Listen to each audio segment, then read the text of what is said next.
Imagine standing in the crowded hallway of your school, clutching your books close to your chest, praying that no one notices you. But they always do. And this time, they didn't just notice, they tore you apart. Emma was known as the quiet girl.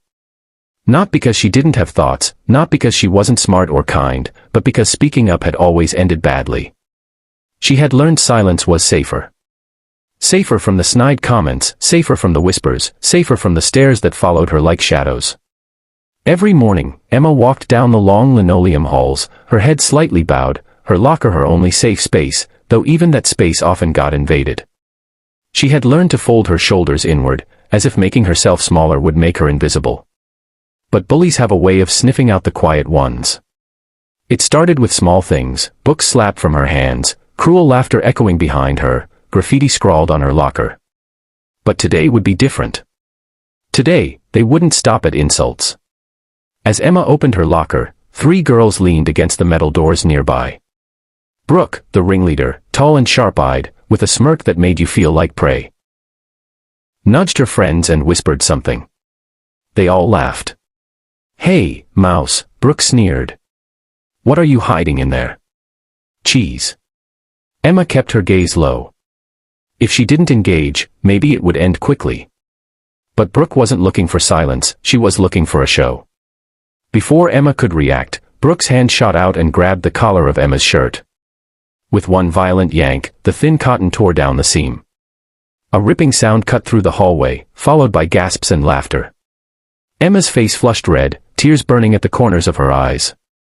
She hugged her arms across her chest, the ripped shirt exposing her vulnerability to the world.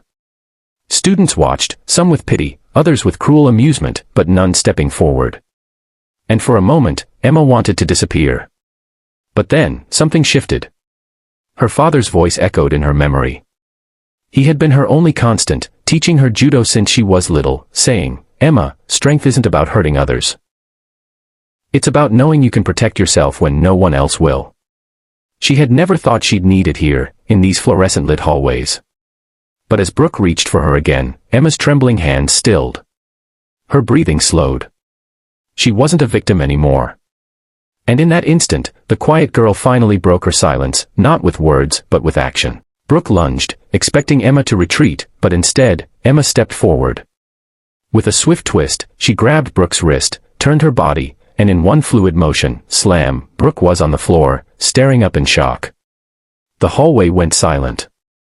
No one had ever seen Emma fight back. And certainly not like this.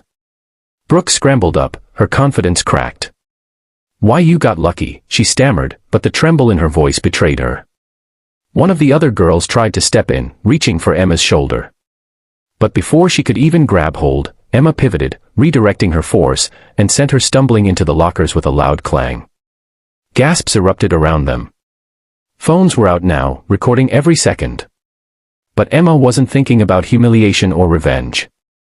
She was thinking about survival, about finally standing in the space she had shrunk away from for too long. Brooke, now red-faced and furious, tried again.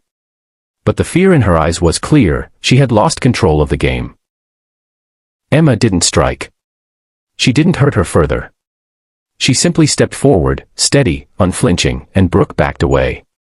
"Leave me alone," Emma said at last. Her voice wasn't loud. It wasn't angry. It was calm, calm in a way that carried more power than shouting ever could. And in that silence, the bullies understood.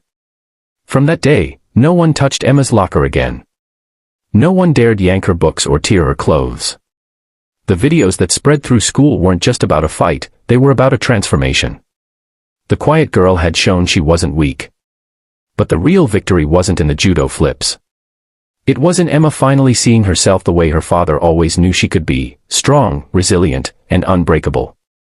Closing message for viewers. Sometimes, the world mistakes silence for weakness. But inside the quietest souls live the loudest strength.